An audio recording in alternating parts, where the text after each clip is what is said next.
সাধারণত যারা ১ বছর বা তার বেশি সময় ধরে একসাথে থাকার পরেও উইথ অ্যাডুকেট কয়টাল ফ্রিকোয়েন্সি অর্থাৎ যদি ৩-৪ বার সহবাস সপ্তাহে হয়, তারপরে যদি প্রেগন্যান্সি না হয়, তখন তাকে সাধারণত আমরা বন্ধ্যাত্ব বলি। তখন আমরা বলি যে তাহলে ডক্টরের শরণাপন্ন হন। সেক্ষেত্রে আমাদের বুঝে নিতে হয় যে কিছু বেসিক পরীক্ষা-নিরীক্ষা করে যে আসলে কেন তাদের হচ্ছে না। সেক্ষেত্রে ফিমেল এর কিছু ইনভেস্টিগেশন আছে, মেল এর কিছু ইনভেস্টিগেশন আছে। ১ম এ উনারা আসার পরে উনাদের আমরা হিস্ট্রি নেই, মেল ফিমেল দুজনেরই হিস্ট্রি নেই।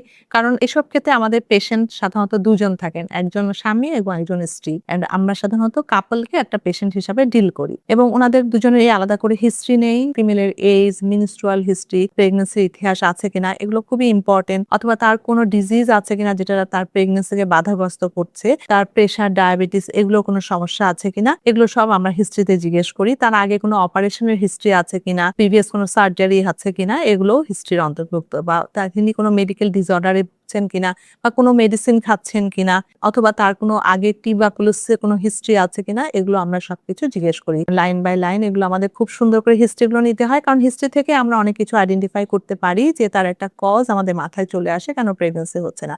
সেক্ষেত্রে পুরুষের ইতিহাসও খুবই ইম্পোর্টেন্ট। আমরা পুরুষের বয়স, সাথে তাদের কয়টাল ফ্রিকোয়েন্সি এবং তাদের মেলামেশায় কোনো সমস্যা আছে কিনা। অনেক পুরুষেরই দেখা যাচ্ছে যে ইরেকটাইল ডিসফাংশন বা ইজাকুলেটরি ডিসফাংশন থাকে বা অনেক ফিমেলেরও ভ্যাজিনাসমাস থাকে যে তাদের মেলামেশাটাই হয়তো ঠিকঠাক মতো হচ্ছে না। এরকম অনেক কিছু সমস্যা থাকে। সো সবার হিস্ট্রি আমাদের খুব সুন্দরভাবে নিতে হয়।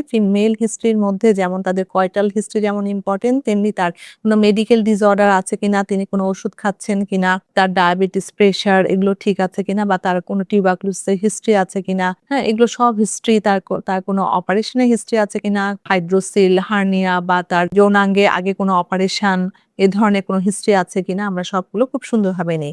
সব হিস্ট্রি নেওয়ার পরে আমরা সাধারণত পরীক্ষা-নিরীক্ষায় আসি। তবে পরীক্ষা-নিরীক্ষাটা শুরু হয় মেল ইনভেস্টিগেশন এর মাধ্যমে। কারণ মেল ফিমেল সাধারণত ইনফার্টিলিটি সমানভাবে কন্ট্রিবিউট করে। অতএব মেইলের যে ফ্যাক্টর যেটা দিয়ে আমরা পরীক্ষা-নিরীক্ষা শুরু করি যে মেইলদের সাধারণত একটাই মাত্র পরীক্ষা, সেটা বলা হয় সিমেন অ্যানালাইসিস।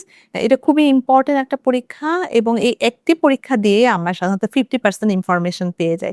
দেন আমরা সাইড বাই সাইড ফিমেল পরীক্ষা-নিরীক্ষাগুলাও করি। ফিমেলের যেমন তার একটা ট্রান্সভাজানাল আল্ট্রাসোনোগ্রাফি করি। করে দেখি যে তার জরায়ুতে কোনো সমস্যা আছে কিনা, তার ওভারিগুলো ঠিক আছে কিনা। এছাড়া আমরা করি কি ফিমেলের হরমোন প্রোফাইল গুলো দেখি। যেমন ফিমেলের টিএসএইচ লেভেল দেখি, প্রোল্যাকটিন লেভেল দেখি এবং উনার মাসিকের ২য় দিনে সেরাম এফএসএস, এলএইচ এবং উনার এস্ট্রোজেনের পরিমাণটা কেমন আছে সেটা দেখি। ফিমেলের এএমএইচ দেখি, উনার ডায়াবেটিস আছে কিনা সেটা দেখি এবং মেল ফিমেল দুজনেরই আমরা সাধারণত ইনফেকশন প্যানেলটা দেখি যে তাদের ইনফেকশন আছে কিনা। যেমন আমরা সেক্ষেত্রে এইচবিএস-এজি দেখি, তার ক্লামাইডিয়া অ্যান্টিবডি আছে কিনা সেটা দেখি। এগুলো দেখার পরে যদি সব পরীক্ষা-নিরীক্ষাগুলো ভালো থাকে দেন আমরা ট্রিটমেন্টে যাই। কিন্তু যদি এইসব পরীক্ষা-নিরীক্ষায় তার সাময়িক কিছু সমস্যা ধরা পড়ে, সেগুলোকে আমরা ট্রিটমেন্ট ১ম এ করি। দেন তাদের আমরা একটা টাইম দেই যে এই সময়ের মধ্যে এই জিনিসগুলো আমরা ঠিকঠাক করব। দেন তাদের প্রি-কনসেপশনালি কিছু মেডিকেশন দিই, সেগুলো তারা খাবে। দেন তারা তাদের বডিটাকে অপটিমাইজ করবে। দেন আমরা তারপরে তাদেরকে ট্রিটমেন্টের আওতায় নিয়ে আসি। সো আপনারা যাদের এভাবে ১ বছর পার করার পরেও যাদের প্রেগন্যান্সি হচ্ছে না, আপনারা অবশ্যই চিকিৎসকের পরামর্শ নিয়ে নিজেদের কি সমস্যা সেটা জেনে নিন এবং আপনাদের সমস্যার সমাধান করুন। ধন্যবাদ।